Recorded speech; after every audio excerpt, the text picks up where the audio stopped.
El niño con el pijama de rayas, por John Boyne. Capítulo 2. La casa nueva. Cuando vio su casa nueva por primera vez, Bruno abrió los ojos desmesuradamente.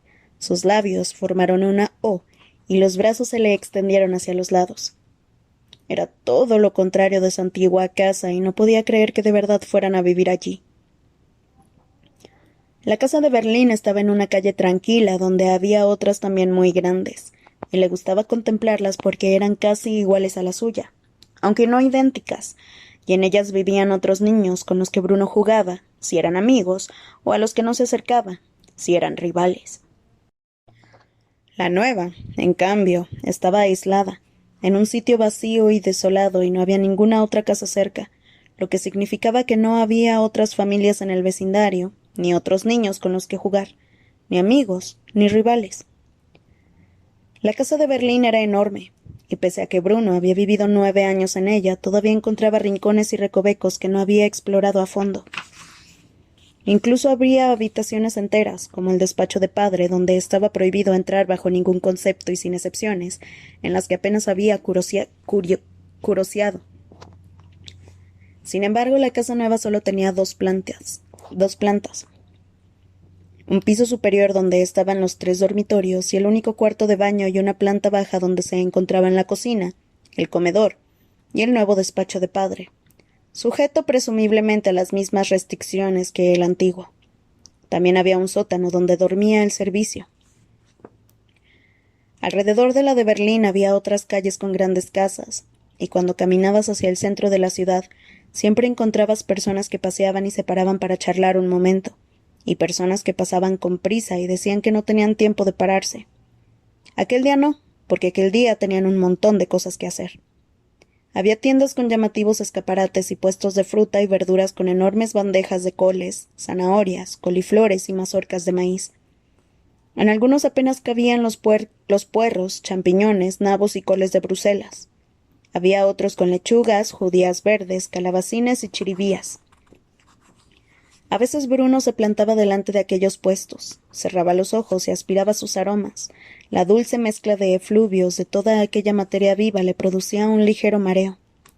Pero alrededor de la casa nueva no tenía otras calles, ni nadie paseando tranquilamente ni caminando con prisa, y por supuesto, tampoco ninguna tienda ni puestos de fruta y verdura. Cuando cerraba los ojos solo notaba vacío y frío alrededor, como si se hallara en el lugar más solitario del planeta. Era como el fondo de la nada. En Berlín la gente sacaba mesas a la calle y a veces, cuando Bruno volvía caminando de la escuela con Carl, Daniel y Martin, había hombres y mujeres sentados a aquellas mesas, tomando bebidas espumosas y riendo a carcajadas. La gente que se sentaba a aquellas mesas debía de ser muy graciosa, pensaba él, porque dijeran lo que dijesen siempre había alguien que se reía. Sin embargo, la casa nueva tenía algo que hizo pensar a Bruno que allí nunca se reía nadie, que no había nada de qué reírse y nada de qué alegrarse. Me parece que nos hemos equivocado, opinó Bruno unas horas después de su llegada, mientras María deshacía las maletas en el piso de arriba. María no era la única criada en la casa nueva. Había otras 3 que estaban muy flacas y casi nunca hablaban entre ellas, salvo esporádicos susurros. También había un anciano que, según dijeron a Bruno, se encargaría de preparar las hortalizas todos los días y servirles la comida en el comedor, y que parecía muy desdichado y un poco malhumorado. A nosotros no nos corresponde pensar, dijo madre mientras abría una caja que contenía un juego de 64 vasitos que los abuelos le habían regalado cuando se casó con padre. Ciertas personas toman las decisiones por nosotros. Como no sabía qué significaba aquello, Bruno fingió no haberla oído. Me parece que nos hemos equivocado, repitió. Creo que lo mejor será olvidar todo esto y volver a casa. La experiencia es la madre de la ciencia, añadió, una frase que había aprendido hacía poco y que le gustaba utilizar siempre que era posible. Madre sonrió y colocó los vasos con cuidado encima de la mesa. Te voy a enseñar otro refrán, dijo. Al mal tiempo, buena cara. Pues yo no veo que pongamos buena cara. Creo que deberías decirle a padre que has cambiado de idea. Si no hay más remedio que pasar el resto del día aquí y cenar y quedarnos a dormir esta noche porque todos estamos cansados, no importa. Pero mañana tendríamos que levantarnos temprano si queremos llegar a Berlín antes de la hora de merendar. Madre suspiró. Ay, Bruno, ¿por qué no subes y ayudas a María a deshacer las maletas? Dijo. ¿Para qué voy a deshacer las maletas si solo vamos a... Sube, Bruno, por favor. Le espetó madre, porque al parecer no había inconveniente en que ella lo interrumpiera a él, pero no funcionaba igual a la inversa. Estamos aquí. Hemos llegado. Este será nuestro hogar en el futuro inmediato y tenemos que poner al mal tiempo buena cara. ¿Me entendiste? Bruno no sabía qué significaba en el futuro inmediato y así lo dijo. Significa que ahora vivimos aquí, explicó madre, y no se hable más. Al niño le dio un retortijón. Algo crecía en su interior, algo que cuando ascendiera de las profundidades de su ser y saliera al mundo exterior, le haría gritar y chillar que todo aquello era una equivocación, y una injusticia, y un grave error por el que alguien pagaría tarde o temprano, o que sencillamente le haría prorrumpir en llanto.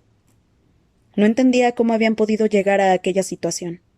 Él estaba tan tranquilo, jugando en su casa, con sus 3 mejores amigos para toda la vida, deslizándose por la barandilla de la escalera, intentando ponerse de puntillas para contemplar todo Berlín, y de pronto se encontraba atrapado allí, en aquella casa fría y horrible, con 3 criadas que hablaban en susurros, y un camarero de aspecto desdichado y malhumorado, donde parecía que nadie podría estar alegre nunca. Bruno, he dicho que subas y deshagas las maletas ahora mismo, le ordenó madre con aspereza. Él supo que hablaba en serio, así que dio media vuelta y se marchó sin decir nada más. Las lágrimas se le acumulaban en los ojos, pero no permitiría que se vertieran. Subió al piso de arriba y se volvió lentamente describiendo un círculo completo, con la esperanza de descubrir una pequeña puerta o un armario que más tarde podría explorar.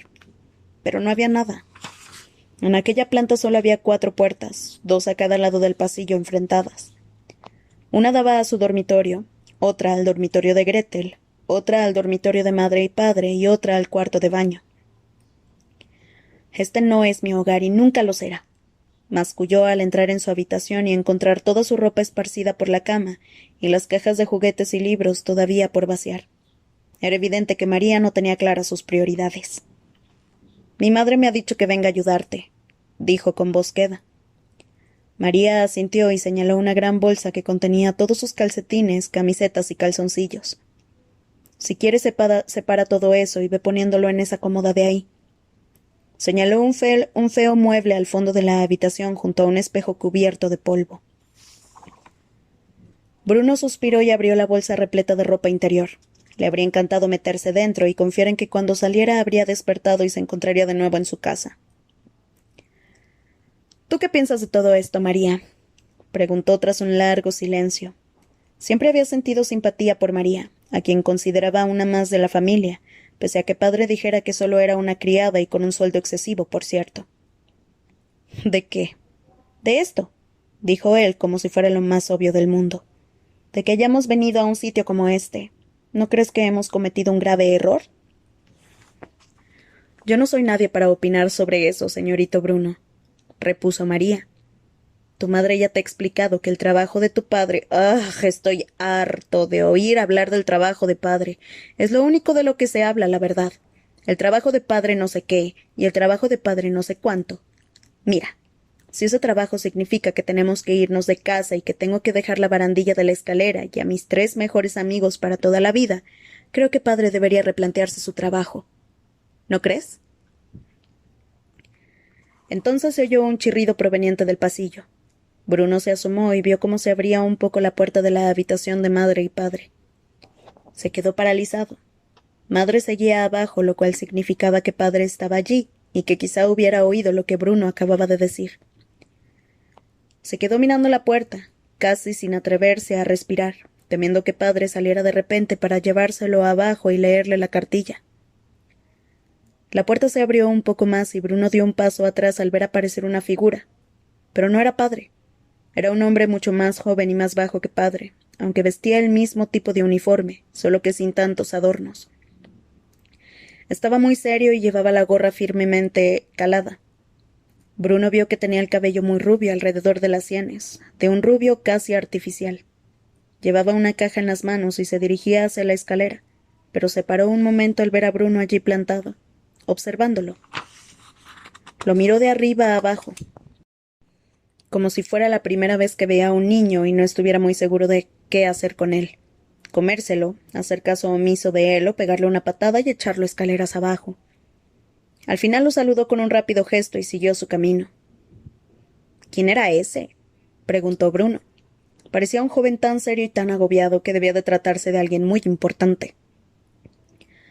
Uno de los soldados de tu padre, supongo, contestó María, que al ver aparecer al joven se había puesto muy tiesa y juntando las manos delante del pecho como si rezara. En lugar de mirarlo a la cara, había bajado la vista al suelo, como si temiera convertirse en piedras y atisbaba sus ojos. No se relajó hasta que el joven se hubo marchado. Ya los iremos conociendo. Creo que no me cae bien. Parece demasiado serio. Tu padre también es muy serio, observó María. Sí, pero él es padre. Los padres deben ser serios. Tanto da que sean verduleros, maestros, cocineros o comandantes. Añadió, enumerando todos los trabajos que sabía que hacían los padres decentes y respetables, y sobre cuyos títulos había meditado en numerosas ocasiones. Y no me parece a mí que ese sea un padre, aunque se lo veía muy serio, eso sí. Bueno, es que tienen un trabajo muy serio, suspiró la criada. O al menos eso creen ellos. Pero yo en tu lugar evitaría a los soldados. Aparte de eso no veo qué otra cosa puedo hacer, dijo Bruno con tristeza. Ni siquiera creo que haya alguien con quien jugar que no sea Gretel. Menudo consuelo. Gretel es tonta de remate. De nuevo sintió ganas de llorar, pero se contuvo, pues no quería parecer un niño pequeño delante de María. Echó un vistazo al dormitorio intentando descubrir algo interesante.